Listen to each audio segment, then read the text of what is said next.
G'day, g'day, g'day. Mathematical KM here. Remember their initials, not a title. Keith Malumbi. Today in the round robin, I went up a little over the last month, and I'm actually coming in top dog by all of 9 rating points here against Liam Brown. So should I win? We'll see. I'm 1449 and Liam is currently 1440. So 9 points to the favourite. And for what it's worth, we've played 3 times in FIDE. I've got the white pieces tonight.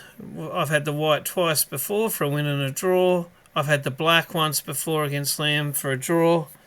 So I guess the best spin is I've never been beaten. Of course, there's 2 draws. Anyway, let's see how the game went. So I've got the white pieces. I've been thinking about just jumping to move 10 and going from there because of the first 10 moves of the Hippo. But, there's some interest in how the Hippo is built sometimes, including tonight. So, the G-pawn, okay, so far so normal, except maybe black would have put a central pawn out. Oh look, he's fianchettoing.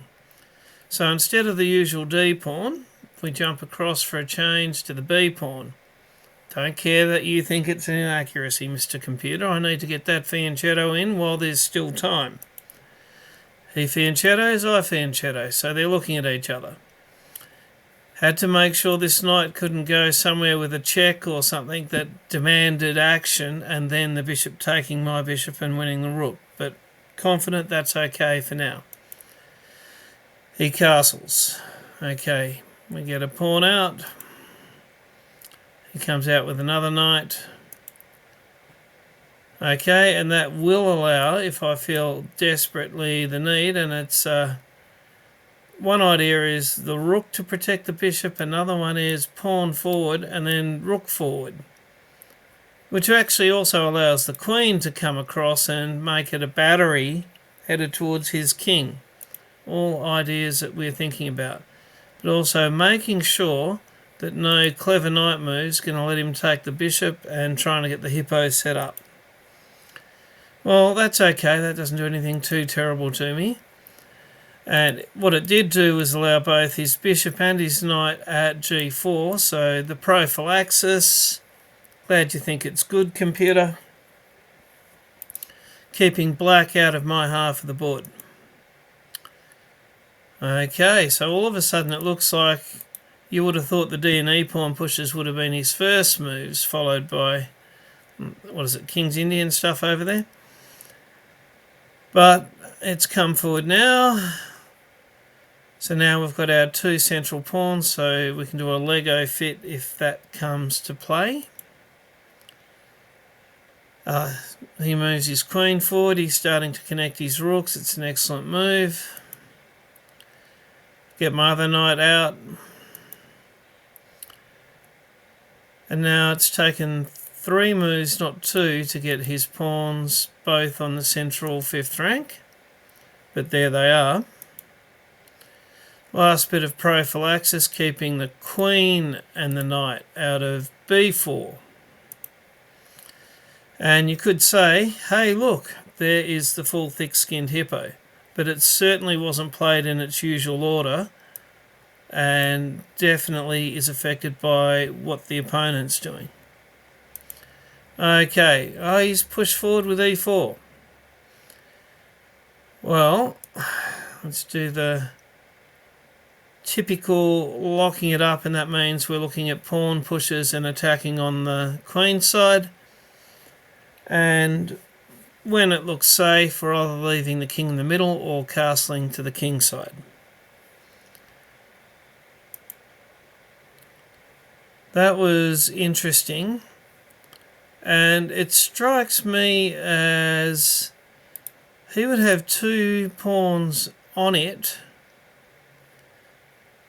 He's got a knight and a queen looking after that e-pawn. I'm thinking that I did think about the c-pawn push. He would have, if he wanted them, 2 attackers, and I've got 2 defenders. So it kind of works. But I also noticed the queen and the rook on the same diagonal. And I thought, let's open it up on the queen side and get some sort of an attack going. So what I've done is push the a4. And his best move now is actually b4, locking it up on the queen side where I want to attack. That makes a degree of sense.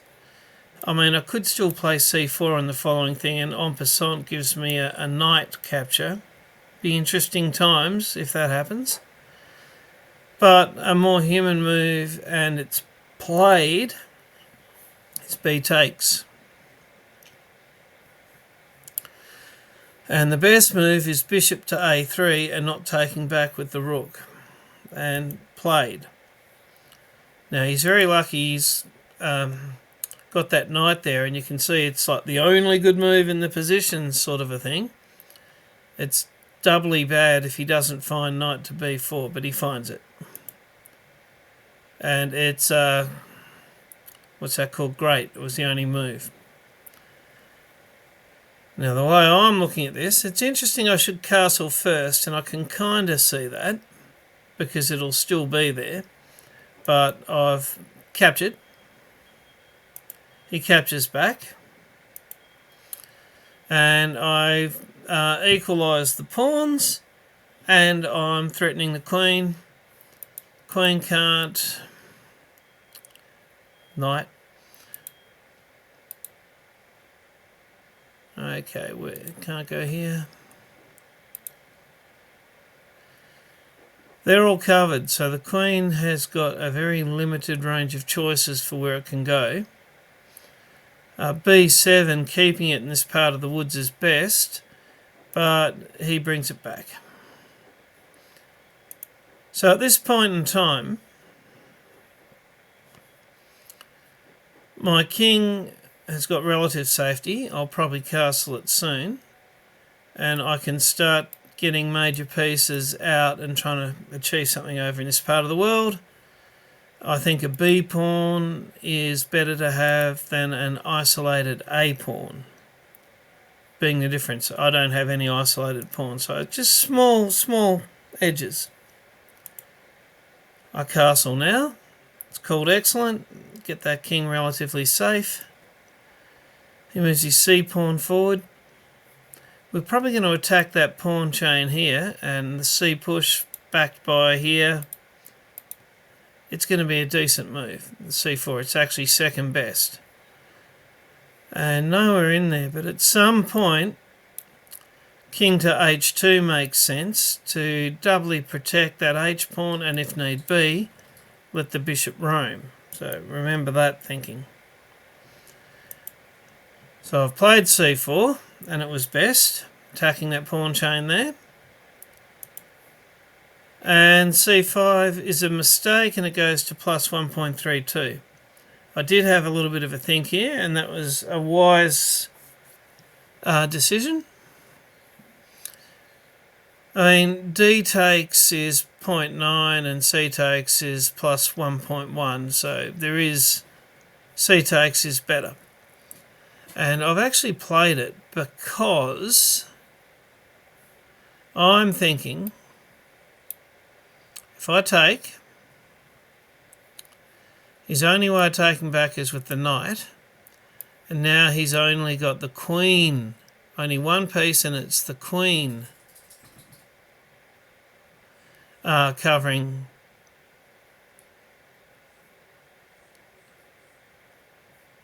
And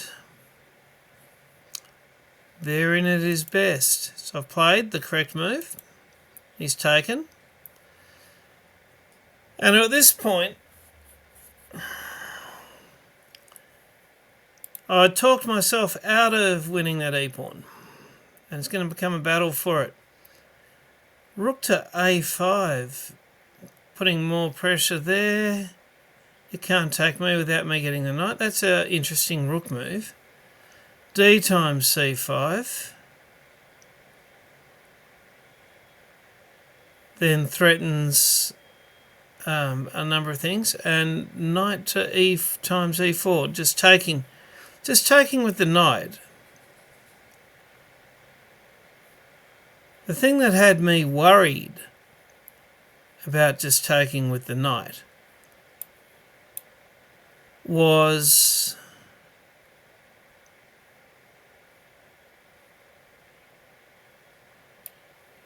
he can just take this pawn.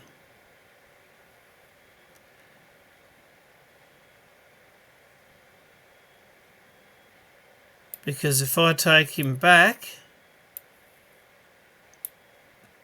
he takes the knight. I guess that's not that bad, except I do lose an H pawn, he loses an E pawn. And it would have been easier. And let's go down this path just quickly. No, if I go with the bishop first, that's, I'm sure, worse. And that's why it's not even on there, because he'd just take that pawn straight away. But the knight takes is there. We'll go knight takes.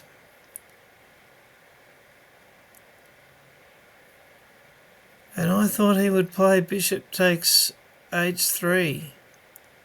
But instead he's just taking that pawn.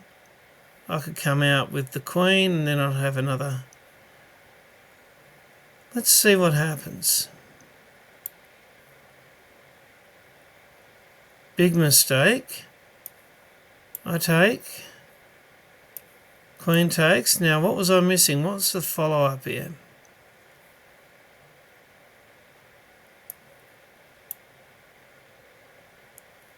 Bishop and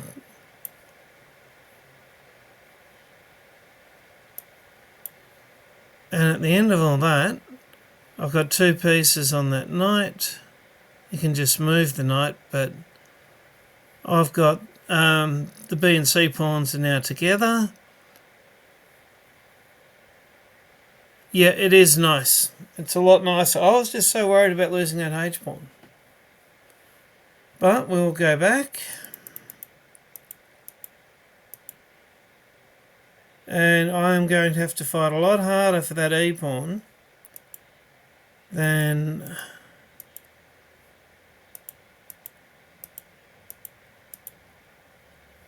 what I end up needing to. I've gone King H2 so that the bishop's free to take part in the battle for the E pawn, because the king has got defensive duty. So the bishop, the knight, 2 versus currently only 1. 2 versus 1. What's going to happen? He moves it back. It's called an inaccuracy, but you can see what he's thinking. It's now 2 versus 2. The big battle for that pawn. Up the ante. 2 versus 3. What you gonna do, black? Okay, and that was best. He's taken my D pawn.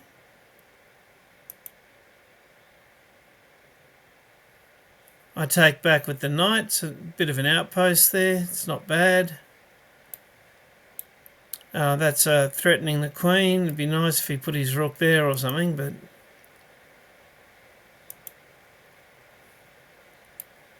he's now up to 3 pieces. I've currently got 1, 2, 3. So he needed to do that. 3 versus 3.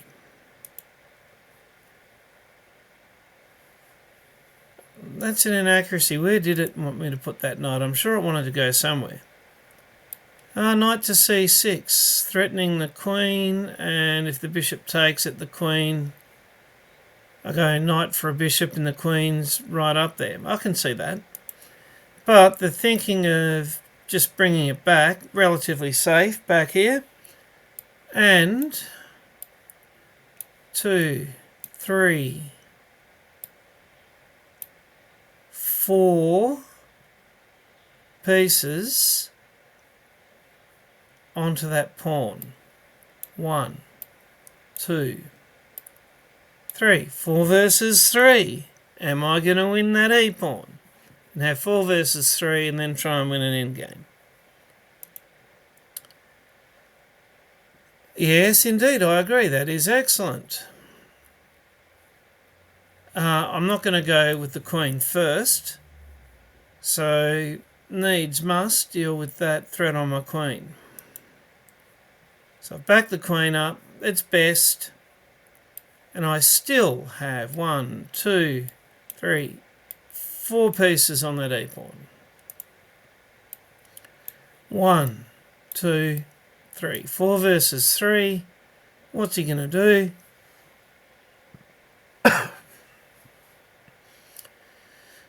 Strangely, I would have thought a rook behind the queen might have been good. But the fact that the queen would have to go before the rook might have been a problem. It's saying bishop to c6,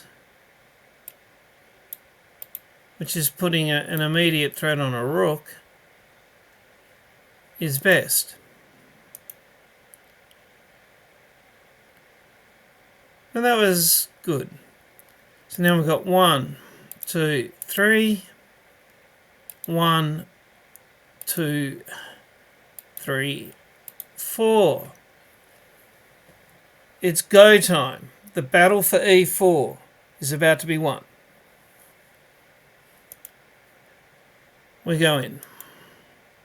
He comes in. We go in. And just letting it think. Bishop times e4 is what it wants, because you'll end up with the queen. No, you won't. You can come with the bishop, I guess. But he bought the bishop. I guess it's threatening the rook, but far and away the best for me is bishop times c6. Not sure why it's great. It was a big part of the big build-up for the battle for e4. He takes. And so at this point, up plus 0.8, and I guess these pawns are roughly equal. Is a bishop better than a knight? Well, it's not the world's worst knight, and it's got places it can go. But that up by that one pawn, that e-pawn, that's pretty much the difference. Maybe black's got slightly more activity, or the bishop's slightly better than the knight, dropping it to plus 0.8 instead of plus 1. But the aim of the game here, I was thinking, was if we can get rid of all the queens and all the rooks and both the knight and the bishop, and shall get rid of everything, I should win the endgame with the 4 versus 3. And for lesson for Keith, I think this is the second time in a few weeks where going too hard to try and force peace trades. Silly. Active, active, active. You could call that active. Active, relatively active. Where's the worst piece on the board? The rook on f1. Rook to d1 is the best move. And I'm sure rook to c1 wouldn't be too bad either. Point being, instead of going to try and offer the queen trade, I should have started by getting this rook into the action. So I'm fighting rooks and queens with rooks and queens. So there's the little lesson learnt from this game. I'm not saying I lost the game or anything, but I can definitely see that was an inaccuracy. And, you know, the elo drops from 0.8 to 0.2 for a reason. So, nice move, I thought. Can't computer actually liked getting the queens off because, no doubt, of his more active pieces. But he didn't want that, so he's put a rook in front of the queen.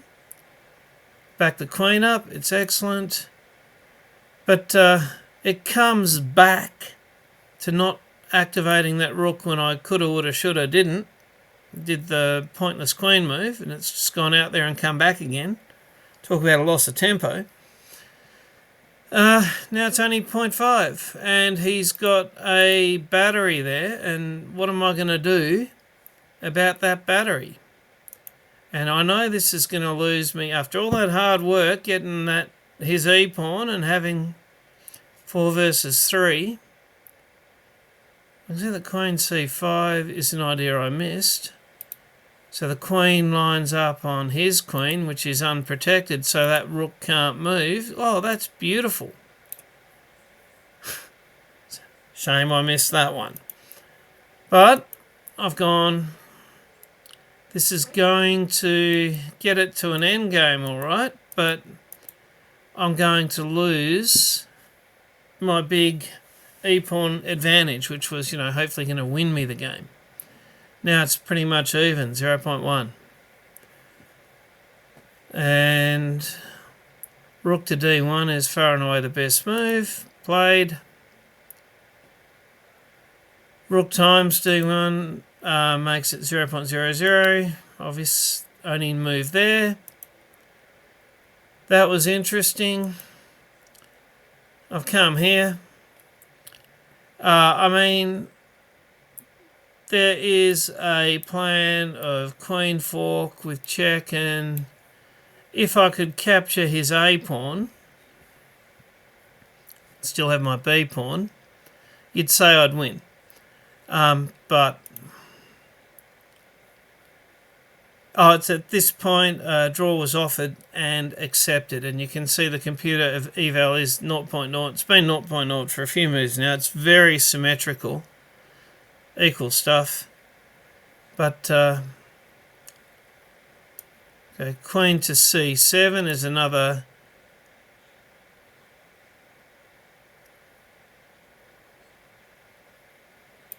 protecting the pawn, so it takes that plan's no longer any good. Activate the king. It's 0.00. All the moves 0.00. It should be equal. Should be a draw. It's a chance for one of the two of us to look silly and do something very silly and lose the game. But with just good play, it is a draw at this point. So I still haven't lost to Liam. 1 win and 3 draws. Let's have a look at the review quickly.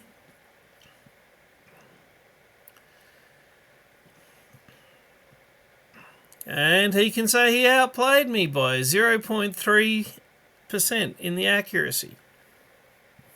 Not much in that. And, particularly I did win that e-pawn. And that had me up +1. So I think I won, came out of the opening the way the Hippo likes it and got that edge of winning a central pawn. That's what the Hippo likes. But small error, inaccuracy, which took it back to even in the middle game. Let's have a look at opening, 93 versus 97. Not bad.